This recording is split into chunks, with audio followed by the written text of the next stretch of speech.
নমস্কার সবাইকে, রিতম পডকাস্টের আরেকটা নতুন এপিসোডে সবাইকে স্বাগত জানাচ্ছি।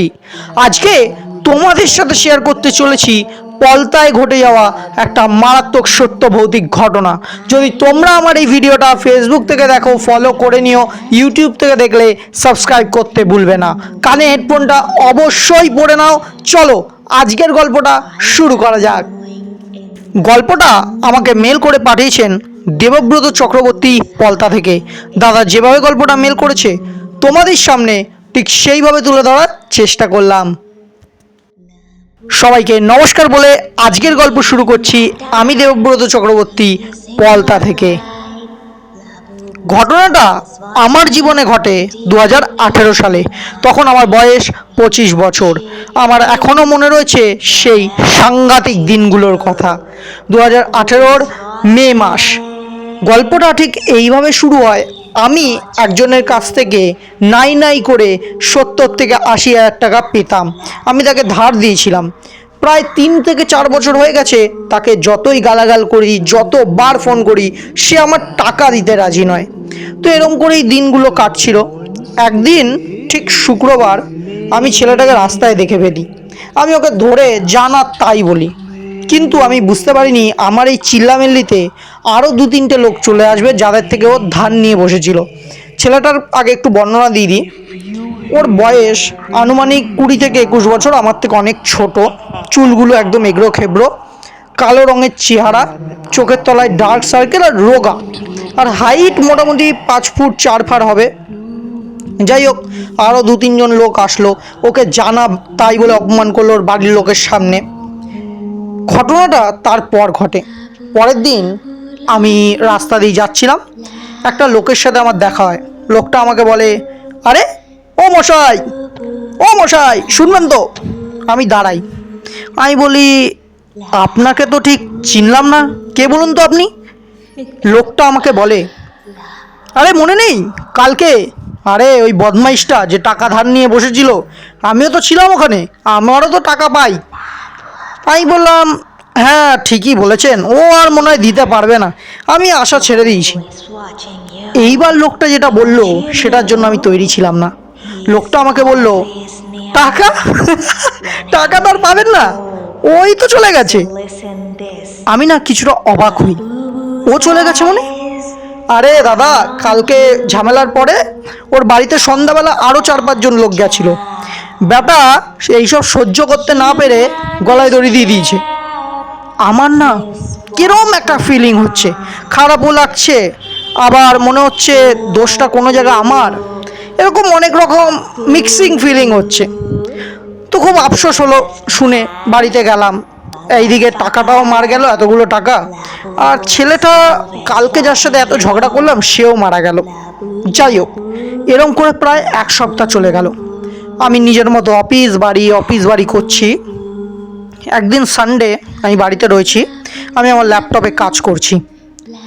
হঠাৎ করে একটা কথা আমার বোন আমাকে বলে, দাদা তুই একটা কাজ কর, আমার সাথে না একটু মন্দিরে যাস, তোর হাতে কিছু টাকা পরিয়ে দেবো।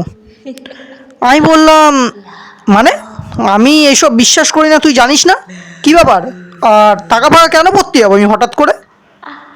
বোন যেটা বললো আমি কিছুটা অবাক হয়ে গেলাম। বোন বলল, সেদিন সন্ধ্যাবেলা, মানে ওই ছেলেটাকে যেদিন আমরা ধরেছিলাম টাকা চাওয়ার জন্য, তারপর সন্ধ্যাবেলা যে 3 থেকে 4 জন এসছিল ছেলেটার থেকে টাকা নেবে বলে, তারা কেউ বেঁচে নেই। কেউ রেলে কাটা পড়েছে, কেউ নিজে গলায় দড়ি দিয়েছে, আবার কেউ গাড়ি অ্যাক্সিডেন্টে মারা গেছে, আবার একজন তো ঘরের মধ্যে নাকি গলা মুটকে মারা গেছে। সবাই বলছে ভূতের উপদ্রব শুরু হয়ে গেছে। ছেলেটার বাড়ির সামনে নাকি 6টার পরে কেউ যাচ্ছে না। রাত 11:30-12টায় নাকি রাস্তায় কেউ একটা ছিমছিমে চেহারা নিয়ে হাঁটাহাঁটি করছে, একদম ওই ছেলেটার মতো। আবার কখনো কান্নার আওয়াজ, কখনো বা কেউ হাসছে। আমি এগুলো শোনার পর না কিছুটা তো ভয় পেয়েছিলাম, কিন্তু গা শক্ত করে বললাম, ধুর এগুলো ফালতু কথা, ওর বাড়ির লোকের কাছে দেখ টাকা পাকা চেয়েছে, তাই ওর বাড়ির লোক এইসব গল্প শোনাচ্ছে, তুই এখন যা, আমাকে কাজ করতে দে। হয়তো সেদিন বোনের কথাটা শুনলে আজ আমার এরম এক্সপিরিয়েন্স হতো না। একদিন আমার কাছে হঠাৎ করে একটা ফোন আসে। মঙ্গলবার আমি অফিস থেকে বাড়ি ফিরছি, বাড়ি থেকে আমি 1 কিলোমিটার দূরে। ফোনটা আমি ধরি, গলাটা চিনতে পারি না। গলাটা একটা পুরুষ কণ্ঠ, আর না খুব মেলি টাইপের একটুখানি গলাটা। আমাকে বলে, কি ব্যাপার, আমার মৃত্যুতে খুশি তো? আমাকে যারা সন্ধ্যাবেলা এসেছিল বাড়িতে তাদের তো খবর করে দিয়েছি, এবার তোমাদের পালা, বলে ফোনটা কেটে যায়। আমি ব্যাক করি যতবার, ফোনটা কেউ ধরে না। এটা যে একটা পুরুষ আমি বুঝতে পারছি, কিন্তু পুরুষ আর মেয়েলি গলা একটা মিক্সিং টাইপের। ফোনটা সুইচ অফ বলছে। আমি বাড়ি আসি, এসে নিজের মতো চান টান করি, খাওয়া দাওয়া করে শুয়ে পড়ি। আমি অত কিছু ভাবি না, আমি ভাবি হয়তো কেউ প্র্যাঙ্ক ট্যাঙ্ক করছে।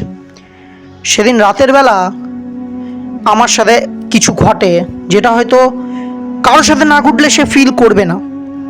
আমার মনে হয় কেউ আমার রুমের ভেতরে হাঁটছে কন্টিনিউ, একবার বাদিক যাচ্ছে একবার ডান দিক যাচ্ছে। আমি স্পষ্ট পায়ের আওয়াজ শুনতে পাচ্ছি। আমার গা পুরো ভারী হয়ে গেছে। আমার মনে হলো আমার বিছানায় কেউ একটা এসে বসলো। আমি উঠে বসলাম, লাইট জ্বাললাম, একটু জল খেলাম, টাইমটা চেক করলাম। তখন টাইম বাজে 2:20। আমি ভাবছি যে কি হচ্ছেটা কি রুমটার ভেতরে। হঠাৎ করে আমার মনে হলো আমার পেছনের জানলায় কেউ একটা টোকা দিল। আমি ঘুরে তাকালাম, না, কেউ নেই। আবার কখনো মনে হচ্ছে আমার পাশেই কেউ একটা বসে আছে। আমি লাইটটা বন্ধ করে দিই, করে আবার শুয়ে থাকি। এদিক ওদিক করছি, ঘুম আর আসছে না। হঠাৎ করে একটা কাশির আওয়াজ আমার পাশ থেকে আসে।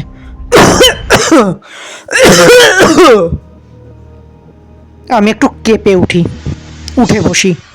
যে রুমের মধ্যে কাউকে তো দেখতে পাচ্ছি না, তাহলে কি অন্য কিছু?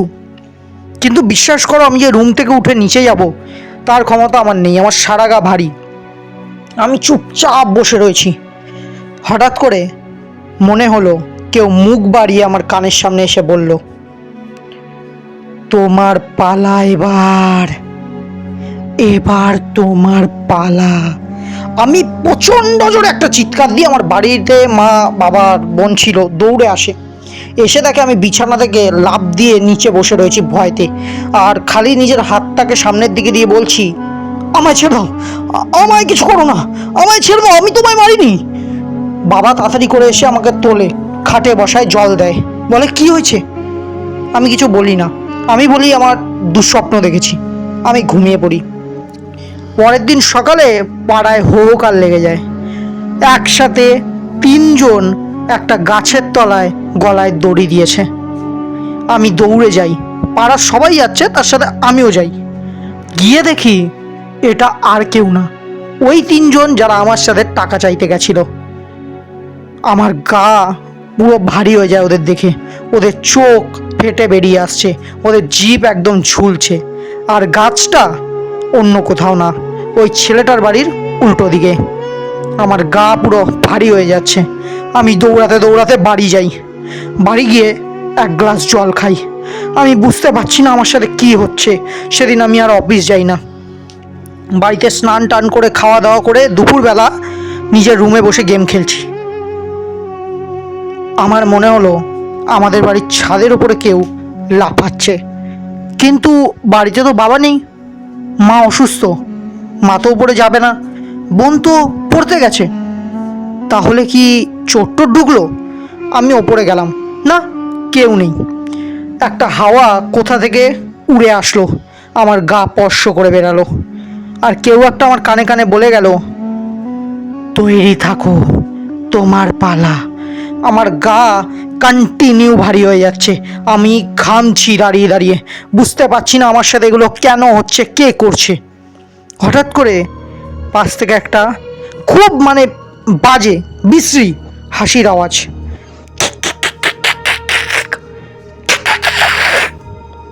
আমি ঘুরে তাকাই, ছাদের কোণে আমাদের একটা আম গাছ আছে।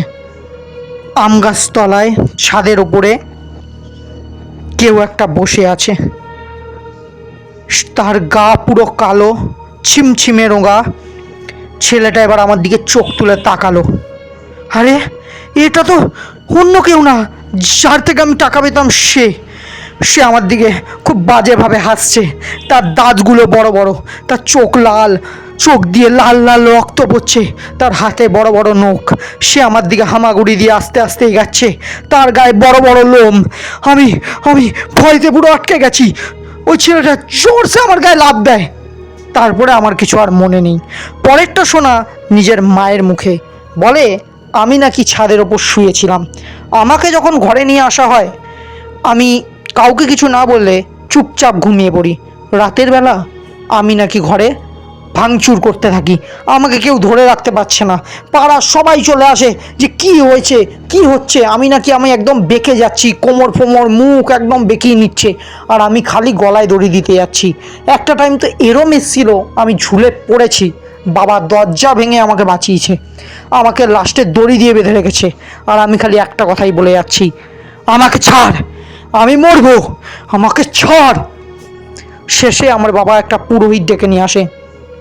উনি সব কিছু দেখে অনেক ছাড়ানোর চেষ্টা করে, বাট উনি ছাড়াতে পারে না।